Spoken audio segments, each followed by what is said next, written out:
The final placement of a floating pier off Gaza has taken place. Those still there sheltering from the Israeli bombardment are in dire need. The UN aid chief Martin Griffiths says that famine is an immediate danger in the Gaza Strip. Add to that the near destruction of all critical healthcare as well as thousands of homes, and you get a picture of urgent needs of the people.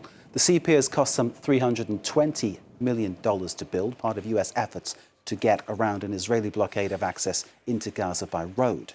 Israel, meanwhile, is stepping up its attacks on Rafah and Jabalia, targets that are predicted to mean more civilian deaths, to add to the 35,000 at least that have already been killed. The war began, of course, when Hamas killed 1,200 Israeli civilians at least and kidnapped at least 250 in a cross-border raid on October the 7th last year. Before we speak with our guest, Dr Ori Goldberg, for the analysis, we'll focus on the humanitarian situation. The humanitarian situation, well, that's something we will cover with Dr. Goldberg. The report I thought we were going to, not available. So let's bring in Dr. Ori Goldberg, Israeli political commentator. Dr. Goldberg, thank you so much for being with us. We appreciate your time. What I'd like to turn to straight away is the situation regarding the Israeli government and rifts supposedly inside the cabinet. That's how it's being reported. Can you clarify that for us?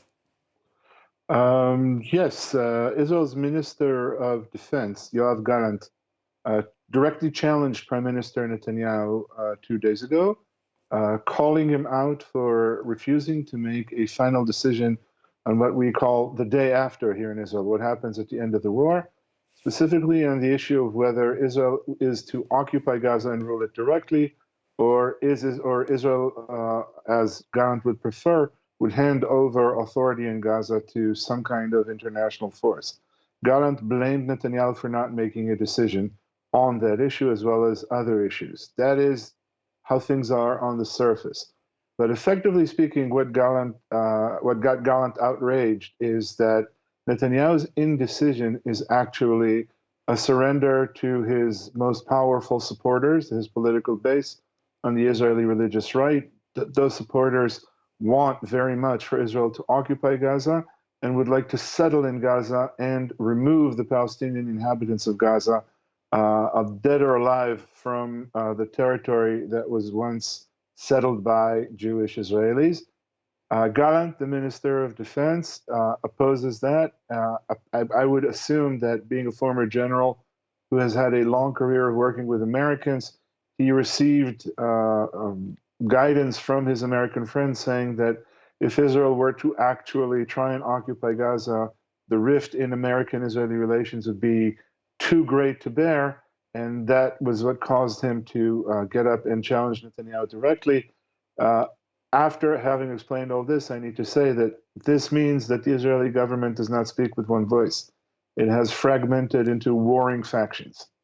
So a widening rift between the far right, the likes of Bezalel Smotrich, Itamar Ben-Gvir, and centrists such as you were mentioning, Benny Gantz, Gadi Eisenkot, and of course Gallant. Is that the situation? That is the widening rift? That is the widening rift, although nobody's doing anything to actually mount a direct challenge except for Gallant's press conference. The citizens aren't protesting in the streets. The politicians are not actively threatening the dismantling of the government. It seems like a colossal game of chicken where everybody's waiting for the other side to make a mistake before they're galvanized into an actual reaction. But the rift is very much there. It's very much present.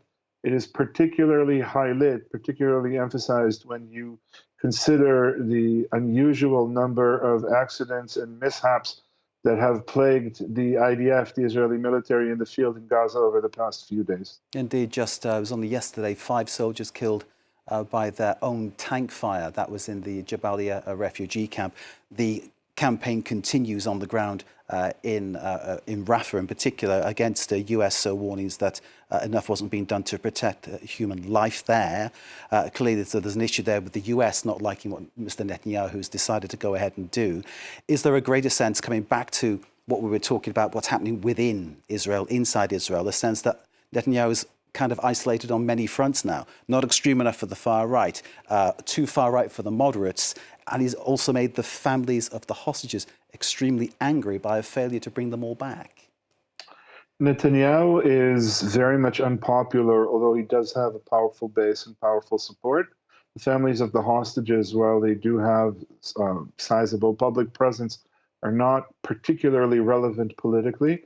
But despite Netanyahu's lack of popularity, the broad Israeli public has a very hard time, almost an impossible time, articulating a critique of Netanyahu that is based on his management of the war in Gaza. Netanyahu is disliked for his personal, let's call them, endeavors. He's disliked for the way he's run the country. But when there's a war on, the Jewish Israeli public finds it very, very hard to actually voice a lack of support or a demand for an end to the war. There is support for continuing the war. A lot of Israeli Jews, if you ask them, would say that it is reluctant support, but there are no viable alternatives being presented at the moment. The notion of a deal is accepted and talked about, but only to bring the hostages home, not with regard to Israel's abysmal failure on the battlefield, because that is what this war is. Ultimately, it is an abysmal failure. It's a defeat for Israel. And that is a notion that Israelis, like myself, find it very, very hard to articulate. So while there's a lot of criticism against Netanyahu, there is nothing decisive that's being done to remove Netanyahu, either through the parliament or through popular pressure. As long as that is the state of affairs, Netanyahu is fairly safe in power. And now we're into a catch-22. As long as Netanyahu is safe in power, then he has every reason to continue the war. As long as the war continues, Netanyahu continues to be safe in power. Just a sidebar on this one. China, Russia, Xi Jinping, Vladimir Putin. Xi Jinping earlier said both he and Putin are for a resolution, negotiated resolution of the war in the Middle East, but also for a two-state solution. So that means the US wants a two-state solution, or at least the Biden administration does, and now China and Russia. Is that going to put any pressure on Netanyahu to change, or is the polar division within Israel the real strong, dominant force here that's going to keep him on the track that he's on?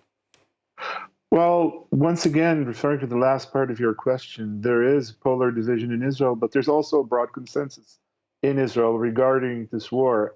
People want the war to stop because they want a hostage deal. They don't want the war to stop because they want a two-state solution. They don't want the war to stop because they're concerned about Israel's genocidal acts in Gaza. So there's a polar division, but there's also a broad consensus. As for mounting global pressure, I was optimistic for some time that Netanyahu would use the few opportunities left for him and his government try and close the deal, so he would appear to have operated in Rafah and also to have brought the hostages home. That is not what is happening. I grow less and less optimistic, and although we're having a learned conversation trying to analyze what's happening in the field, I have to tell you that looking at Israel right now, I would blame no one who thought that Israel has actually gone mad. Israel is intentionally defying not just the will of the international community, that includes its patrons and friends. It is going against everybody. Netanyahu's only hope of political survival, I think, is galvanizing Israelis through this defiance, showing them that Israeli security is paramount as far as he's concerned, and that he would bow to no outside pressure that's being massively applied in the situation. So it's complicated. Yes, there is polar division, but yes, there's also broad consensus. And yes, Israel, as a rule, as long as it's fighting the war, is susceptible to this kind of rhetoric, a rhetoric of defiance, a rhetoric saying we'll go it alone, rhetoric saying the world has never liked us and has never been committed to our defense. We're the only ones who can defend ourselves. Indeed, all those phrases are part of the tragedy that is the Middle East since the very beginning. It would seem 61%, according to a poll by the Jewish People's Policy Institute. I'm sure you're aware of this because it's not a new poll, several weeks ago. This poll's found 61% of people thought the military must operate in Rafah no matter what. Doesn't matter what Biden says, what Blinken says, no matter what, they should go in there. And that's the fact of the matter. That's what's happening right now. Yes, it is. And I have to see you and raise you and say that there's absolutely no military achievement to be found in Rafah. Actually, there's no military achievement to be found in this war right from the start. Israel defined the goals of this war as the destruction of Hamas and the return of the hostages. Israel has not only has it failed to return the hostages, but it has probably killed a large number of those hostages. And as far as the destruction of Hamas goes, Israel has been completely unable to destroy Hamas. Israel has flattened Gaza, has pounded it into rubble. And still, areas that Israel claimed to have under its control months ago are now hotbeds of activity directed against Israeli forces. These accidents and mishaps that we mentioned at the beginning of our conversation, they are also an indication that the Israeli military is not doing well on the ground, not just with regard to entanglements with Hamas, but with regard to discipline in the core. It seems as though things are getting frenzied and hurried. The Israeli soldiers on the ground really have nothing to do. There are tens of thousands of soldiers in Gaza at the moment, armed to the teeth, with every sort of equipment and munition that you can think about, and they have nothing to do because there's no real achievement to be had. Hamas can't be destroyed. The hostages cannot be returned. What these soldiers are doing there at the direction of political leadership that knows there is no achievement to be had from this war, is akin to Sherman's march of destruction in the American South at the end of the American Civil War. And one of the issues, and I think Antony Blinken also referred to this, was that the way Israel is going about the task is something that is going to create problems going forward in terms of the resentment, the insurgency, the growth of extremism within the region in reaction to what is happening now. Oh, I think there's no doubt about that. Israel has chosen, at every turn, Israel has chosen the most extreme option it had.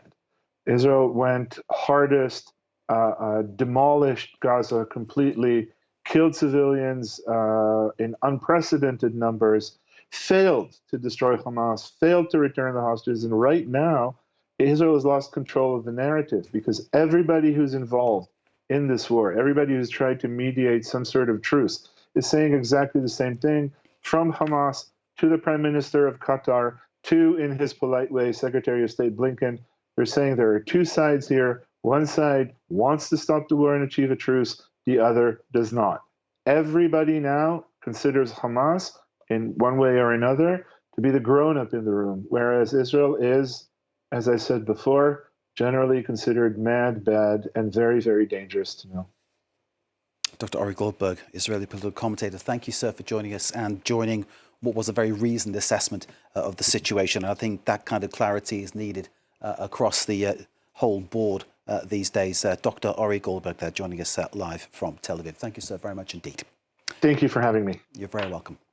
That's our apropos segment. Do stay with us. More to come here on France 24.